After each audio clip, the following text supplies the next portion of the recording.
Well, welcome to another Humboldt Tea Time. We're here at the Eureka Visitor Centre, and a huge thank you to them for hosting us again today. And my guest today is Sarah Schaefer, who is the Mayor of Arcata. Sarah, it's lovely to meet you. Hello, it's great to meet you too, and I'm glad to be here. I'm glad we could find a time to make it work. Well, absolutely. Now, are you a tea drinker?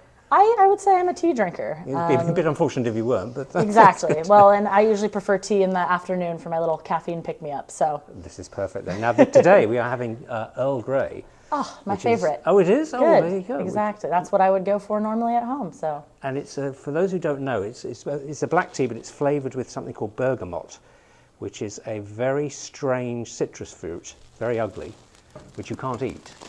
But I had bergamot marmalade.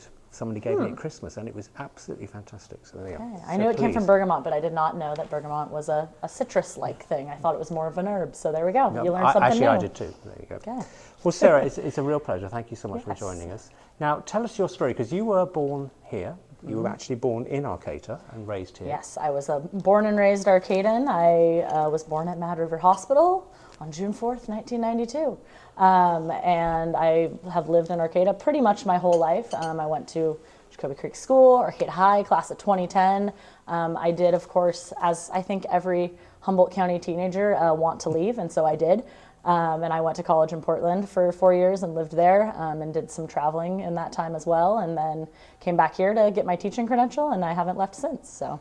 Now, you teach, but you're also what most people know you for, of course, is being the Mayor of Arcata. Yes. And we were very lucky that we had Kim Burgell, who's the Mayor of Eureka, come on to our very first Humboldt Tea Time. But they're actually very, very different roles, aren't they? They are, yes. You are, I mean, Kim was a councillor, but then she, of course, had to run for Mayor. But your mayoralty comes from within the council. Yes, and so we do have a rotation. We rotate yearly, so you really gotta get in there and get going and work hard to make those connections and get to know people. And but it's great because we all get a chance to kind of be in that driver's seat with the gavel and lead the meetings. And you know, it's a great experience, I think, for everybody on the council to have the opportunity to serve as mayor and, you know, take on that leadership role. And so I'm excited to do it right now. My predecessor, Stacy Atkins-Salazar, she, you know, left us in a good spot, I feel like, and it was a good time to take over. So I'm enjoying it so far. Well, that's good to know. Now, we'll come back to that in a moment, but I do want to learn more about your background. Okay. Because when you were a little girl here in Arcata, what was your passion? What did you say, you know, I want to be? Because obviously you studied education, so teaching may have been something that you wanted to follow,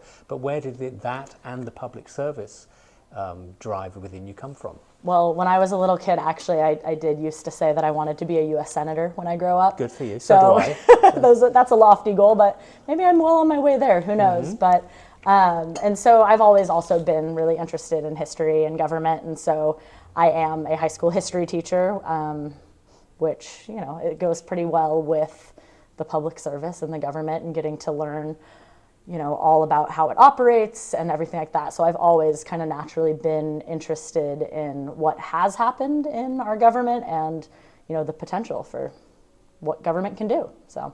Now, do you still see yourself heading to Washington one day soon? Who knows? I'm still young enough that I think I have time to think about it, but I really do enjoy public service. I think, you know, it comes with its challenges, of course, and, you know, tons of different interesting people that you get to meet and learn to work with. But, you know, I think being a teacher has definitely prepared me for, I don't know, learning how to lead a crazy meeting and deal with people and tell them to sit down and be quiet, just like you would in the classroom. So, you know, I think so far so good with the government career.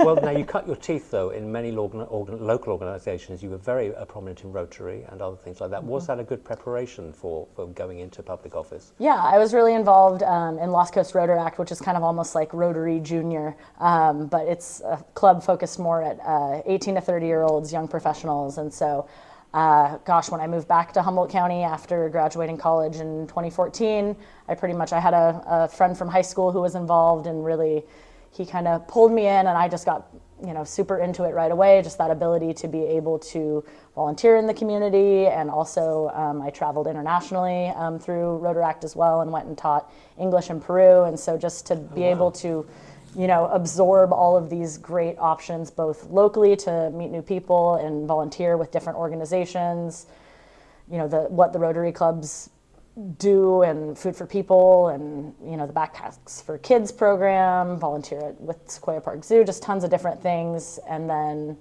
the international aspect as well. I really fell in love with kind of being out with the public and working with people and volunteering. So.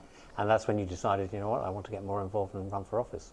Yeah, and it was kind of in the heat of the pandemic. It was 2020, fall of 2020, when papers were due at the end of or beginning of August, I believe, and I just had a lot of people in my life that were kind of pushing me in that direction, and why not run, try it, see what happens, what can hurt. And that election was crazy. There was 10 of us running for 3 seats, and 2 of which were incumbents, and that was kind of another thing that drove me too. Not that anybody was necessarily not doing a good job or anything, but just there was people on that council that had been on there since I was in high school, and names that I had known since 2008. And I was like, I think that we need some fresh new ideas in there. We need some new blood. We need some younger people, and I was excited to run, and very humbled that I was elected, honestly. And I worked hard in my campaign. I went out and talked to people, and I think that's the key, is just really connecting with people and getting to know them. So I think it was quite unusual for somebody to be elected at their first run, as it were. I think that doesn't tend to happen in local politics. All three of us that won that round were all first time running for office, and 3 women, and 2 of us under the age of 30. So that's pretty that impressive. was, I think, a good crew to be running with. So now, you are a high school teacher, though. I don't mean to generate the council word, by trade. That's what I was going to say, but by profession. That must be very difficult to balance, that responsibility, plus your responsibility on the council, and now being the mayor as well. That's a lot going on. It is, and that's why it was so hard for you to get a hold of me, especially this time of year. I feel like that spring break to the end of school year time is really a hard push, but I'm looking forward to summer vacation, which last year, oh God, I loved that, because I got to put more energy into my city stuff with not having to go to work and being able to think a lot more about, what was going on, and being able to go to events in the days. But it is hard, I really do keep a pretty packed, strict schedule, and knowing, because council members also have a lot of other meetings. We sit on other boards. I'm on the advisory committee for Equity Arcata, and I also sit on the board of the Redwood Coast Energy Authority. So picking the right boards and making sure they're all at the right times, that I can get out of school and get to a meeting if I have to. And so, just got to keep a good, strict schedule. And I really never was that kind of person. And now, every month I take my calendar off the wall and I sit down and I write every single meeting and everything down, and make sure it's all in my phone, and cross-check them with each other and hang it back up on the wall. And, got to keep in order to be able to do it all. But it is doable. There is a lot going on. Now, what would you say are the biggest challenges facing the city of Arcata right now? What things are really sort of keeping you awake at night?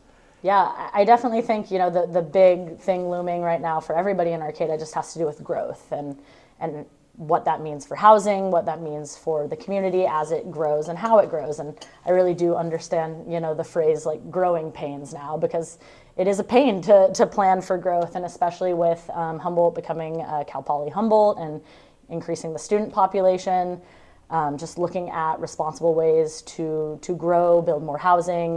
Currently, the city is working on the Gateway Plan.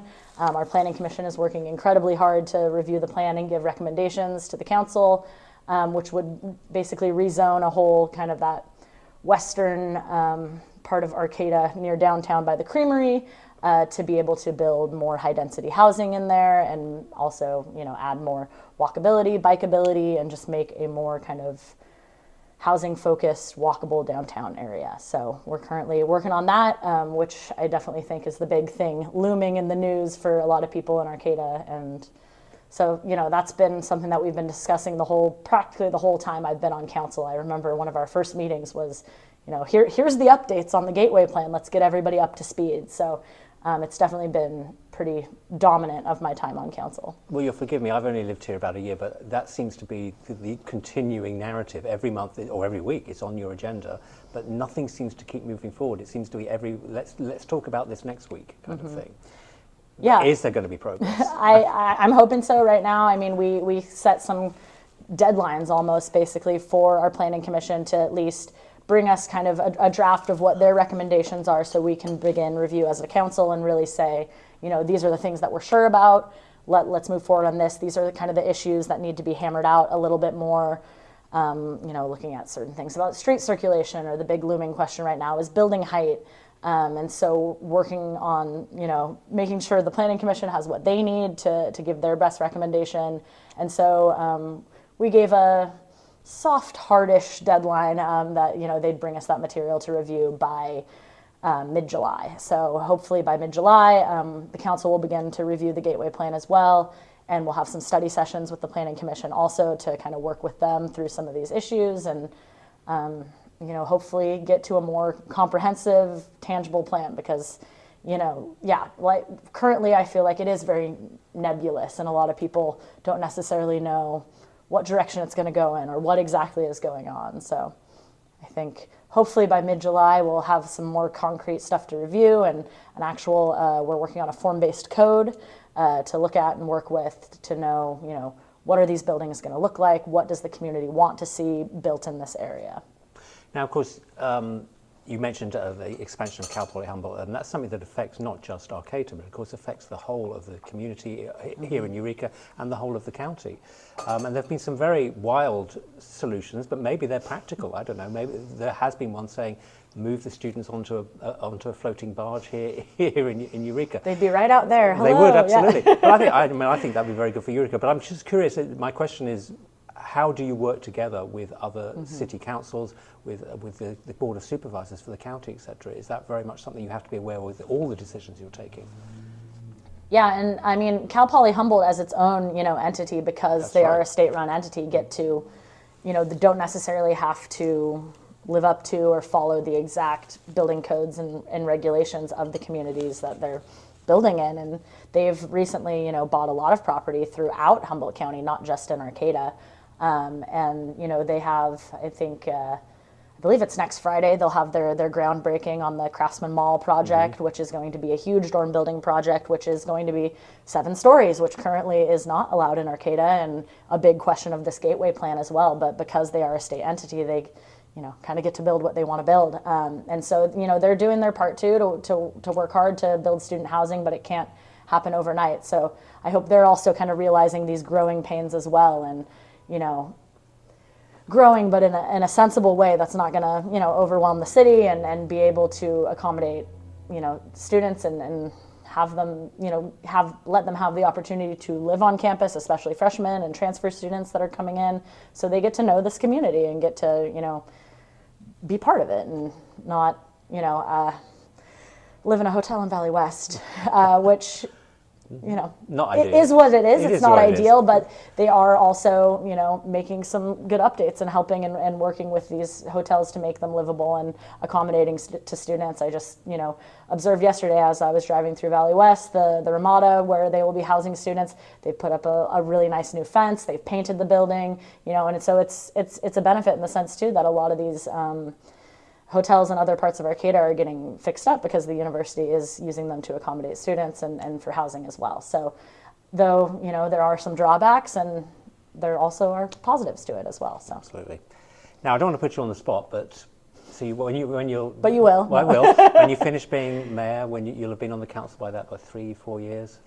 Are you looking to run again, or are you thinking, no, you know what? maybe Washington. There'll be a vacancy for governor soon. That's coming up. Who Well, knows? gosh, it depends on how much we get done in the next year. I guess I'd have to decide by August of next year is when, you know, I would have to pull papers. And gosh, I guess it depends on how much we get done between now and then. If I feel satisfied, or if I need to have another run at it to make sure I get some stuff done.